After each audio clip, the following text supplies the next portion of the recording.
মানিকগঞ্জের বাজারে শীতের সব ধরনের সবজি নাগালের মধ্যে এলেও বাড়তি রয়েছে আলু, পেঁয়াজ ও মুরগির দাম। পাইকারি ও খুচরা বাজারে সব ধরনের শীতের সবজির দাম কমেছে। সবচেয়ে বেশি কমেছে কপি, মূলা ও বেগুনের দাম। তবে এখনও বাড়তি রয়েছে আলু, পেঁয়াজের দাম। খুচরা বাজারে প্রতি কেজি আলু 40 টাকা আর পেঁয়াজ বিক্রি হচ্ছে 50 টাকায়। এদিকে ডিমের দাম কম থাকলেও বাড়তি রয়েছে সব ধরনের মুরগির দাম। ব্রয়লার 200 টাকা, দেশীয় মুরগি 600 টাকা ও লেয়ার 380 টাকায় বিক্রি হচ্ছে। এছাড়া সব ধরনের চাল কেজিতে বাড়তি রয়েছে 2 থেকে 3 টাকা পর্যন্ত।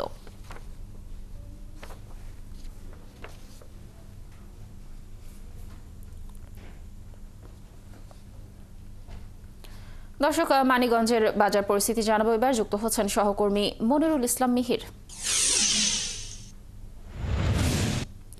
মিহির, মানিকগঞ্জের বাজারে আজ কোন সবজির দাম কেমন দেখছেন?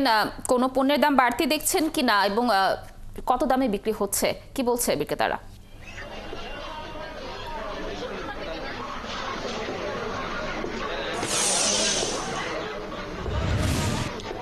লাবণী, সবজির দাম আমরা দেখেছি বরাবর একটু কমই আছে গেল 2 সপ্তাহ ধরে।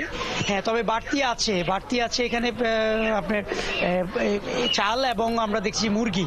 গেল সপ্তাহে আমরা যে মুরগির দাম দেখেছিলাম 200 টাকা, সেটি কিন্তু এখন আবার বেড়ে 210 টাকা হয়ে গিয়েছে ব্রয়লার মুরগি। এছাড়া অন্যান্য যে মুরগিগুলি আছে, লেয়ার এবং দেশি মুরগি, পাকিস্তানি কক, সব ধরনের মুরগিতে কিন্তু আমরা বাড়তি দেখছি। চালের দামও যেমনটি বলছিলাম যে প্রতি কেজি চাল সব ধরনের চালই 2 থেকে 3 টাকা পর্যন্ত বাড়তি আছে। এখানে বিক্রেতাদের সাথে যখন কথা বলছিলাম তারা বলছেন যে আসলে মুরগির এখন যে খামারগুলিতে উৎপাদন খুব কম হচ্ছে, যার কারণে দামটা একটু বাড়তি আছে।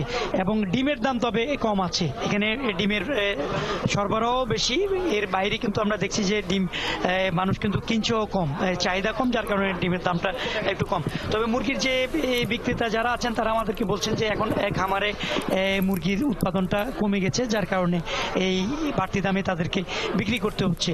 আর চালের যেমনটি বলছিলাম যে চালের দামটা অনেকটা বাড়তি। এখানে চাল বিক্রেতা যারা আছেন তারা আমাদেরকে বলছেন যে এখন আমদানি হচ্ছে চাল কম, যার কারণে তাদের এখানে চালের দামটা বাড়তি দামে বিক্রি করতে হচ্ছে। আমরা একটু চাল বিক্রেতাদের সাথে একটু কথা বলে জেনে নিই। সকালে চালে এই বিক্রেতা কয়েকজনের সাথে কথা বলছিলাম, তারা বলছেন যে এখন পাইকারি বাজারে দামটা বাড়তি আছে। আমরা এখানে একজন বিক্রেতা আছে, একটু কথা বলি। আচ্ছা, আমরা তো দেখছি যে এই মিনিকেট সব ধরনের চালের দাম বাড়তি কেন? এটার আমদানিটা কম, মিনিকেট চালের উৎপাদন কম হয়েছে, এর লেগে দাম বেশি। মানে প্রতি কেজি মিনিকেটে মোটামুটি 2-3 টাকা করে আর কি দাম বাড়ছে। তো নাজির চাল দাম বাড়ছে, মোটা চালের দামটা একটু কম আর কি। আর আমদানি করলে আর একটু আর কি কমতে পারে মোটা চালের দাম। ধন্যবাদ। যেমনটি শুনছিলেন যে চালের কথা, যে চাল আসলে আমদানি কম, যার কারণে দামটা একটু বাড়তি আছে। আর আমরা এর বাইরে যে সবজির কথা বলছিলাম যে সব ধরনের সবজিতে দাম কমেছে, তবে এদিকে বেড়েছে মাংসের দাম। আমরা দেখেছি গরু মাংস গেল সপ্তাহেও ছিল যে এখানে 700 টাকা, সেটি এখন আরো 50 টাকা বৃদ্ধিতে 750 টাকা বিক্রি হচ্ছে। বিক্রেতারা বলছেন যে শীতের জন্য এখন তারা বাজারে যেই গরুগুলি কিনতে চান সেখানে গরুর দামই বাড়তি আছে, যার কারণে এই গরুর দামটা একটু বেড়েছে। পাশাপাশি আমরা যে খাসি এবং ছাগলের দাম, সেটির দামও বেড়েছে। 1100 টাকা ছিল খাসির মাংসের দাম, সেটি এখন 1200 টাকা বিক্রি হচ্ছে। এবং ছাগল যেটি ছিল সেটিও 50 টাকা বাড়তি, অর্থাৎ 1050 টাকা বিক্রি হচ্ছে। এখানে মুরগি বিক্রেতা আছে, তাদের সাথে একটু কথা বলি। আচ্ছা, আমরা গেল সপ্তাহে দেখছি মুরগির দাম কম ছিল, এই সপ্তাহে একটু বাড়তি কেন আসছে? মুরগি চাহিদা অনুযায়ী মুরগি নাই, একদম ধরতে গেলে মুরগি অনেক সংকট। মুরগি কেনাও লাগতেছে বেশি, বেচাও লাগতেছে বেশি। গতকালকে দোকানই খুলতে পারি নাই, মুরগি পাই নাই। মুরগি কেনা লাগতেছে বেশি দেয়া, 210 টাকা। হ্যাঁ, ব্রয়লার 210, সোনালি 330 আর দেশি 550। ধন্যবাদ।